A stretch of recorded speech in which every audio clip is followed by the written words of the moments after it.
Welcome to another episode of the Daily Wisdom Words podcast, where every week we talk to folks who have stories, advice, and life hacks, all of which take you one step closer to that feeling of hope. I'm your co-host, Neil Trivedi. And I am your co-host, Rini O'Day. And welcome back to an exclusive part 2 of our conversation with Adena Bank-Lees. And we're so honored to have you back and continue that conversation, Adena. Hi, well, welcome back. Thank you so much. It's really great to be Welcome back with you. I'm back. excited. Thank you. Yeah. So are we. Last week, you filled us in with so much detail. I appreciated that, by the way, so much that you gave us the full picture on the introduction of CEI and what it is. And let's start with that. I know some additional things, anything that you would like to add as far as telling the people what that all is about that we may not have covered last week, and then we'll get to some of the aftermath of that and what people can hope for if they are dealing with CEI. Absolutely. So I'm just going to do a little bit of a review, if that's okay. Sure. So CEI stands for Covert Emotional Incest, Covert Emotional Incest.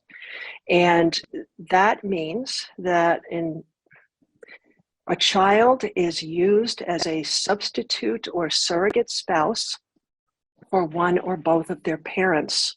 So they are a confidant. They are told things that are appropriate for the caregivers. Sometimes, right? We have all kinds of families now.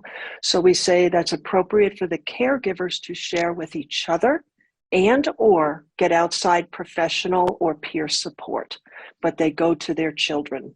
So what's important to know is there's something called the intergenerational boundary that's present between caregivers and adults and children. And it needs to be there. We talked a lot last time about boundaries and what parents can do. So the intergenerational boundary is present. Number one, for hope, be aware that it's there, that as a caregiver and adult, there is a power differential between you and the kids. And it is important that the children know you're in charge. That helps them feel safe. If you have appropriate natural and logical consequences for kids rather than punishment. There is a program that's been around for a long time, and it's called Parenting with Love and Logic. And that's been a program that has personally helped us to parent our son. And so I want to give that as a resource. We can put a link to that. And people can check that out and see if that would be something that would work for them. There are books, it's online, there are groups, there are therapists who specialize in that all over the country. I don't know about the world, but I know the country. So just for that, and coming back to that intergenerational boundary and respecting that there is that power differential. So providing, I'm in charge, you have a voice, your voice is important. So we recommend family meetings. We recommend family meetings once a week, which start off with, how was your week? How are you feeling? What are we doing? We're teaching kids the language of emotions, and we're validating those emotions, because when they have that language, they are able to tell us what's going on, which we want. We want to know what's happening. If anything not good is happening, we want to know. The other is it assists them in being able to soothe themselves if they can know what they're feeling and they can say what they're feeling and they can be validated in that, not fixed, validated in it. Can we hold the space of that? Can we tolerate those feelings? They can learn how to soothe themselves, which then is prevention for things like addiction and mental health issues. So you're doing prevention as you're doing your family meeting, as you're teaching them that feeling language. So what does that mean? I, as the caregiver, have to learn a feelings language. I, as a caregiver, have to do my own personal work on whatever the issues are for me, so that I can tolerate, stay calm, and hold the space for my child's emotions, whatever they might be. So I want to just give you an extreme example of this. So when my son was young, 2 and 3-year-olds throw tantrums, right? I mean, that's what they do because they don't know how to deal with their frustration yet. Yes. They don't know how to communicate. Right, it's developmentally appropriate. Yeah. So when my son would do that, I would say, honey, here's a safe space. Go for it. Do what you need to. I'm right here. I'm in the other room. When you're done, come back. So I didn't get involved. I didn't try to stop it. I didn't get hysterical. Because when we as parents overreact, that's when the kids overreact, and it doesn't help them at all. Mm-hmm. Okay. Exactly. So with CEI, coming back to CEI, these are some of the ways parents can prevent trauma in their children and can prevent CEI from happening: getting your own help, doing your own work, having your family meetings, listening to your children, and then making decisions that are in their best interest. Okay. So when the intergenerational boundary is crossed and that surrogate spouse role is put on the child, the confidant role, what happens to the child is they feel very powerful. Hey, I could make mommy feel better. And oftentimes they're told that. You listen to me, I feel so much better because you listen to me. So kids feel powerful. Kids feel special because, again, they're told that I'm special. My daddy listens to me and not my mommy, for example. And as a friend of mine said a long time ago, the bigger the front, the bigger the back. So the front is the special and the power. The back of it is powerlessness and shame, or what we might call terminal uniqueness. So powerless is, I can't fix anything. Mommy and or daddy come to me with their problems in the marriage, and I can't fix it, and I can't fix them. So there's the powerlessness, there's the helplessness. And after that, the special is, I'm alone. I don't have support. I have to figure all this out on my own. I'm little. This is too much for me. And I can't do it. So there's something wrong with me, which then that's the shame message. Just one second reading. That's the shame message. Okay. There's something, must be something wrong with me, which is why these things are happening. Okay. Right. I'll stop. Sweetie, I just wanted to ask you then we're setting them up for failed marriage, right? Do you think? We're setting them up. In general. Yeah. We're setting them up for failed relationships because we're not teaching them about healthy intimacy and boundaries. And I have so many people that call me that say, they're adults, and they say, let's say it's the woman, right? She calls and she says, I don't know what to do because my husband's mother is the third person in our relationship. Right. She wants him all the time. He's always focused on her. Right. So Dr. Ken Adams, who I mentioned in the last podcast, he has a book called Married to Mom, working specifically with men who have the CEI with their moms. And he does workshops and things. So it's very common, not very common, let me say, often can be that, right? If it's CEI, it can be that. So what I want to dispel is the myth of it's father-daughter only, because when we think incest, that's what we think. And I want people to think it doesn't matter gender. It could happen anywhere. So it's important for us to be aware of that. Okay. Great. Yeah, that's great. So that's great information. Yeah. The other piece that I think we don't say a lot that people might relate to is this cringy feeling, the icky feeling when you have to go hug somebody. We talked a little bit about that last time. When you have to hug or you have to kiss. And my family, this was just my family. We kissed on the mouth. I never thought anything about it until I was in my adolescence. I mean, we just, and then I started to feel uncomfortable, and I didn't want to kiss my dad on the mouth. My dad didn't French kiss me or anything like that. I just didn't want to kiss him on the mouth. So what was not okay was that I was uncomfortable. And when I said something, I was shamed for it. Like, what's your fucking problem? Excuse me. But that was what's your problem, right? This is what we do. Right. That's the piece that's traumatic.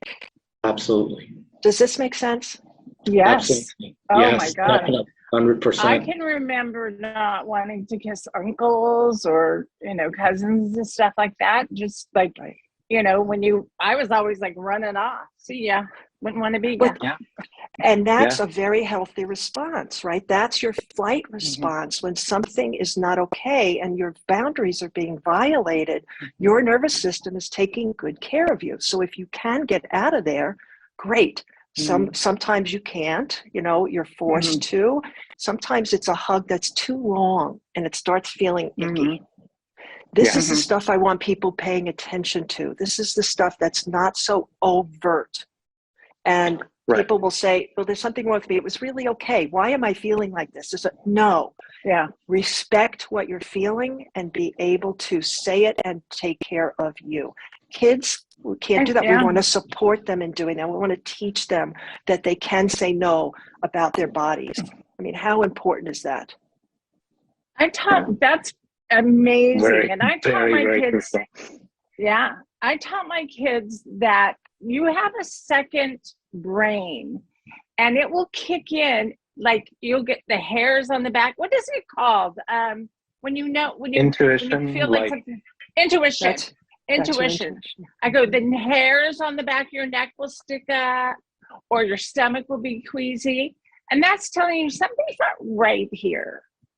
So listen to that. That is so perfect, Rena. It's a great way to teach kids about that they could understand that. You have a second brain. These are the things that happen. Pay attention and listen.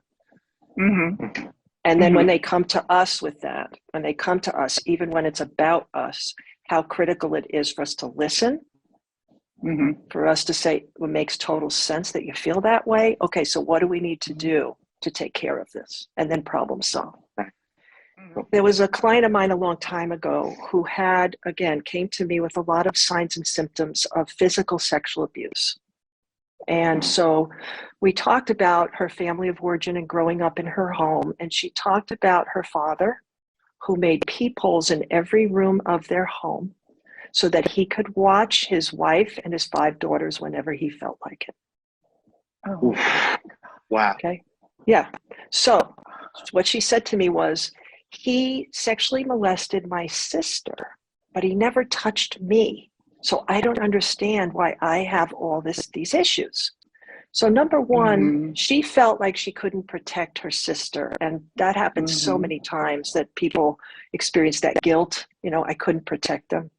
The other is that she didn't validate, because he didn't touch her, the trauma and the boundary violation, the sexual boundary violation of the peepholes. And that's another piece of CEI, because it's not overt. It's not the physical touching of anything. It's the elusive. It's the not tangible. Yeah, and we touched a little bit on that last week about how that's the hardest, right, to get help for, is when there's no tangible proof or evidence, or, oh, he touched me here, then that's easy to report. But when it's verbal or intuitive or anything that there's no physical signs of, it becomes so difficult, right, to reach out for help. Reach out for help. And as we also said, Neil, that a Child Protective Services call would be made if there was a physical touching. And if you make a call on this kind of stuff, nothing's probably going to happen. Like you talked some of the tips, I think that's a perfect segue to, you talked about how what families can do, have that talk time of how was your day, how was your week, and all that, allowing children. What about those who have been through CEI or now in their adult years are facing the aftermath of that and various mental health issue symptoms, not the least of which is trauma? Where do they start as far as either therapy or hope, or just if they're lost, or maybe healing, like I wasn't, or many of us may not even be, maybe they weren't even fully familiar with what CEI was, or that they had CEI, and maybe they just discovered it via talk therapy or any other method, or listening to a podcast like this or reading your book. So where do they start? What do they do? What is that first step they can take if they're feeling completely lost on where to go next? All right. So just to backtrack just for a second, the first place to start is the awareness that something isn't right.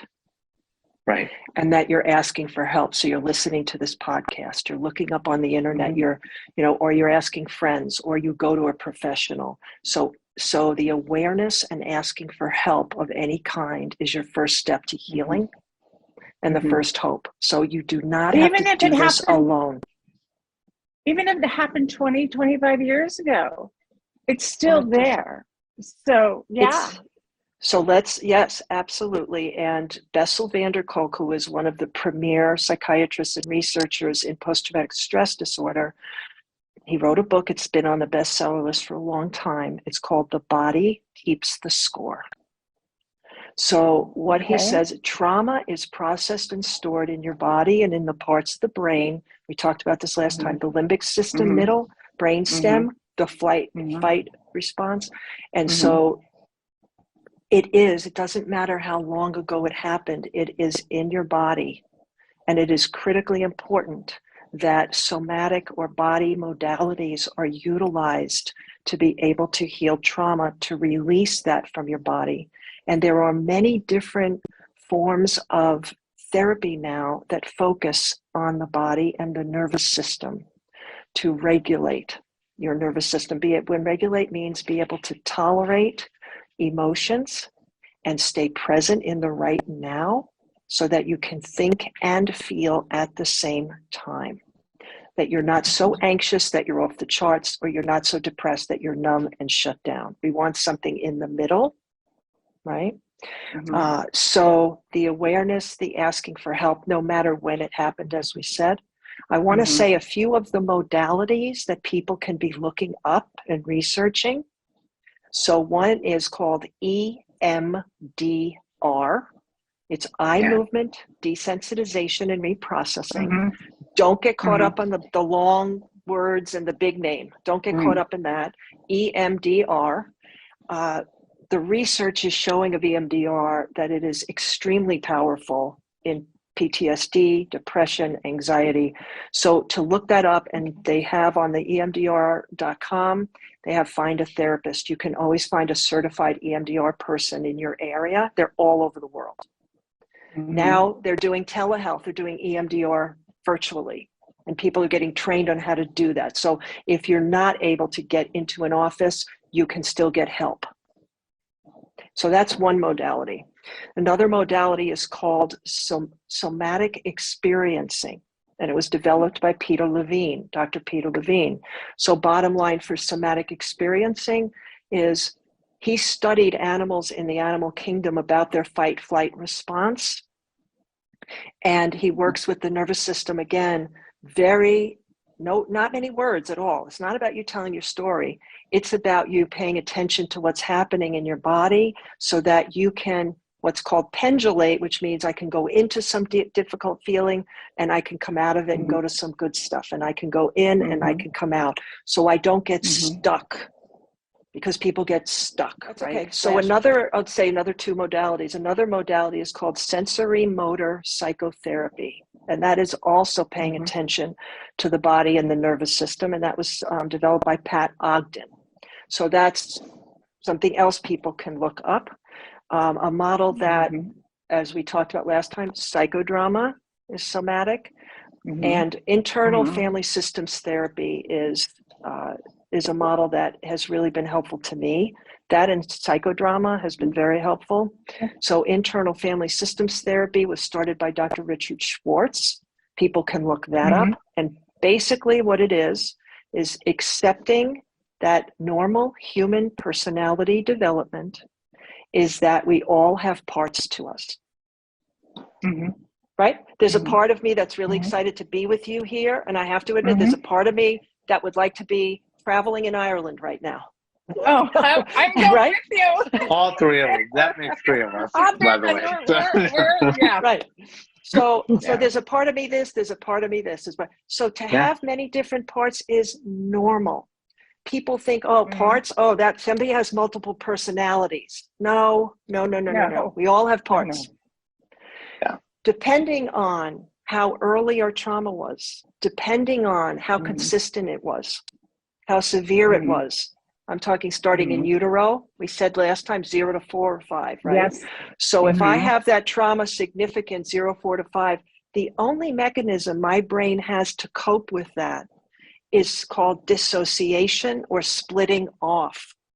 So I do develop these very distinct parts of me to be able to cope with that when I am so helpless and powerless. It's the only way my nervous system can do it. So if I have that severe trauma early on, I can have many more distinct parts where I could actually start losing time or not remember things happening. People can tell me, you seemed like this, you were so outgoing and now you were this. And so that could be something. We used to call it multiple personality disorder. We call it dissociative identity disorder today. Yeah. So we're on the continuum, Neil and Rini, right? Everybody's on the continuum of what happened to you, that book I mentioned, and how did it impact you? Those are two. What happened to you and how did it impact you? So those are the pieces for healing. Those are the questions to start asking. And we ask those questions in terms of all aspects of our life. We ask, okay, so how about relationships? How did it impact how I do relationships? How did it impact what do I think of myself and how do I view myself? How did it affect my mental health? How did it affect me being able to work? Do I have legal consequences?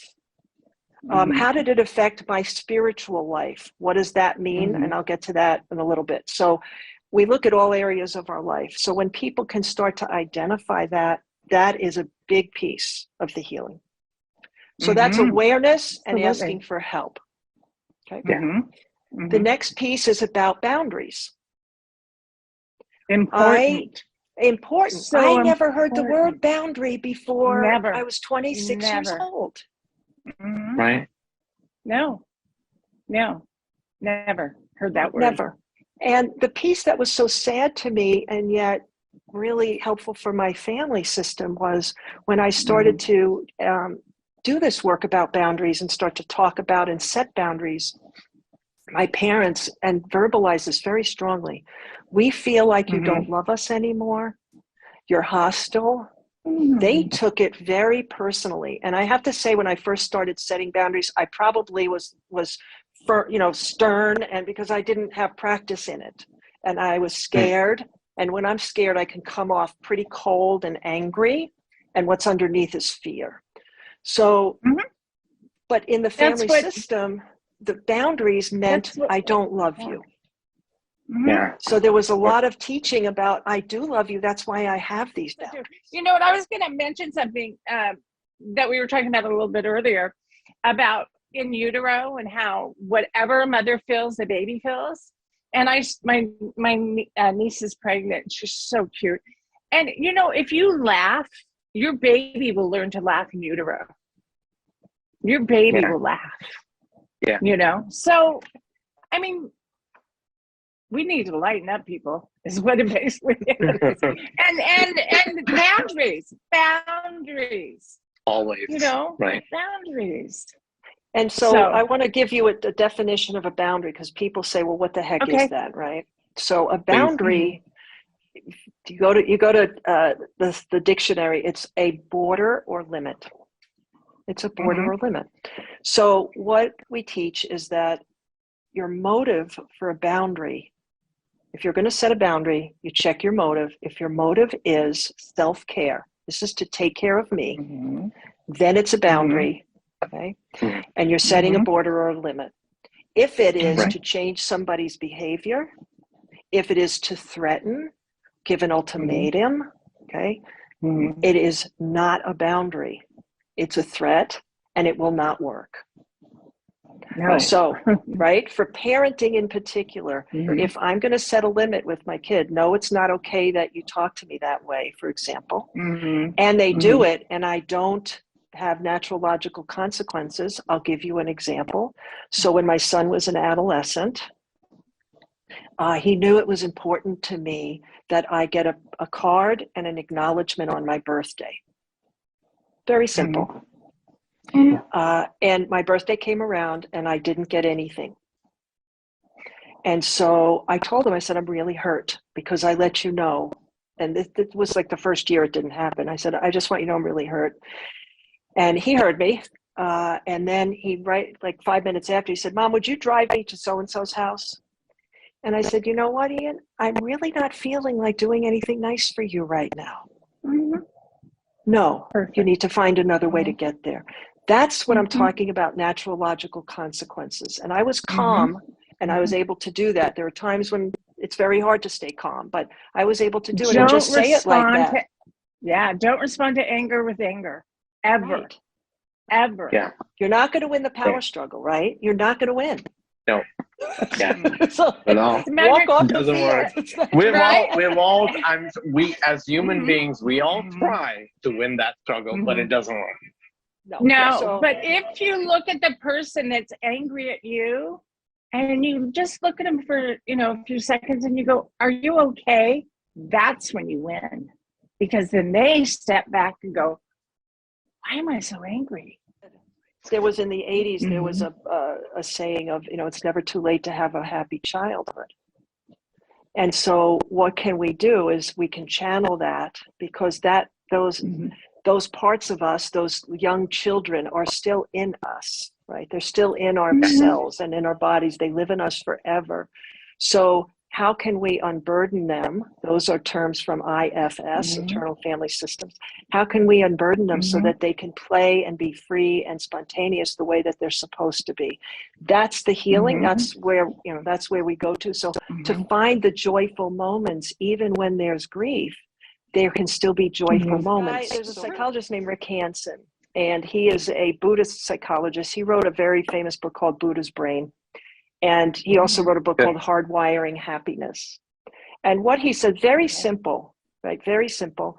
A meditation would be, like, for example, I'm looking out a window right now at the beautiful nature that's here in Tucson, Arizona. So there are certain trees and cactus and things, and the sky is really cool. And so I would pick something to focus on, and I would do it for 12 seconds. And he said, if we do it for 12 seconds, we're changing the neurons in our brain. So it's something I can take anywhere. I can take it anywhere. And I'm going to regulate my nervous system because it's something positive. It's another piece of the healing, which is the spirituality. And so people can mistake religion for spirituality.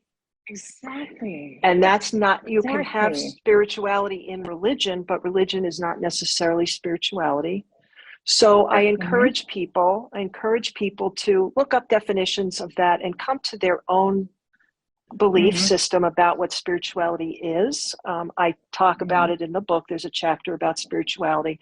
And just for me, what I found in my journey about that, and just for your audience, at the beginning, my spirituality was, I'm a member of 12-Step Program. That's part of my story. And I talk about that in the book. That there were people, there was a group, not only a group that I was sitting in personally, but there was a group all around the world that were doing the same thing. They were following the same steps and traditions and living a life in this way. So they didn't have to drink, they didn't have to binge purge, they didn't have to do those behaviors that I was doing, which were harming myself and were aftermath of CEI for me. And so I said, well, this is a power greater than me. I've tried to get off this. I've tried to stop this stuff on my own. It did not work. Here is a power greater than me. Okay, so spirituality for me is there's something bigger than me. And in 1985, I went to, and I was just looking at 12-Step Program at that time. I went to the Colorado Rockies in Boulder, Colorado, and we went and we watched a sunset over the Rocky Mountains. It was my first spiritual experience that I would call spiritual experience. I felt this big. I felt connected. I saw how huge the world and the universe was. And I said, I'm connected with all. Like, I'm not alone. I always felt like the guy out in space with the thing that's connected to the spaceship that's not connected to anything, and I'm just floating. I felt that way most of my life up until I was in my mid to late 20s. And when I was sitting there, I didn't feel that way. And to me, that is, for me, that is spirituality. The hope was ask awareness and ask for help, boundaries. Sometimes you need to put up a wall. Boundary is flexible. Boundary can come in and out depending on what's going on. Might need a firmer boundary than others. My motive is that I'm taking care of me. It's not to try and change anybody's behavior. Sometimes I need a wall. I need shields up when I go somewhere. I'm hanging out with somebody. That's okay. And then spirituality, to develop that for yourself. And, you know, the research over and over and over again is proving that when we take time for something like meditation, and it doesn't have to be meditation. It could be walking and taking a walk, right? Listening to music, I mean, whatever it is. If I take time to do that, that is doing that regulating of my nervous system so that I have the energy. It's changing my energy so that I can enjoy and I can be part of rather than separate from it. The last piece is this thing called forgiveness. Now, this is a loaded piece here. So somebody gave me another word for that, and I don't remember what that is right now. But so what I usually say is what forgiveness is not. So it's very important that forgiveness is not forgetting. Forgiveness is not absolving anybody of sin. Forgiveness is not kiss, kiss, make up, nice, nice, everything's fine. Right? What forgiveness is it is a process of awareness, of feeling, of expressing those feelings, of understanding the bigger picture, that this multi-generational trauma, how did this all impact me, to have that understanding of that, and then to make, to grieve the losses that I've had because of this, and to come to a place where I am ready to let it go. I'm not going to keep chewing on this for the rest of my life. More thing, I know you wanted us to bring up that there's a picture, a very interesting picture in your background of a girl. So explain the. I still don't see it. Let me see. So I'm going to take you to it. Okay, I'll take you to it. Okay, all right. Okay. And there's some glare, but you can see her. That's fine. We can see it. Yes. Yeah. Okay. So the reason why I have her, thank you. The reason why I have her is because she is my 9-year-old. This charcoal drawing was done in July of 1972. It was 50 years ago. That's and you. That's me. Oh wow. And the reason why I have it is because I want everyone to know and to validate that we have these parts and that these young parts are present with us all the time. And it's so important for us to acknowledge them and to take really good care of them because we're the only parent they have now. You guys, and how are we going to treat them? Are we going to treat them the way we were treated when it wasn't okay? Because I had a mixture. I had great and I had not great. But are we going to treat them in the not great, or are we going to do it different? That's my reminder. Please, everyone, listen to this beautiful woman. Do you have your book? Could you hold up your book for us? Yes, please hold it up again. So the book is titled Covert Emotional Incest. We will put a link to many things that all your references we talked about today. All your references, of course, and your website and YouTube. Your book. It's going to be a long list, folks, but it'll be very helpful. We promise it is all resourceful and very helpful. So. Listen to her. Thank you, folks. I so appreciate you. She knows her stuff. Yeah, I got to run, guys. Okay. For an appointment. All right. But it's been great, and thank you so much. Thank you. Happy holidays to you. Yes, happy holidays. You too. You too. Yeah, you too. Okay, bye-bye. You too. All right. Thank you. Bye. Thank you. A million times.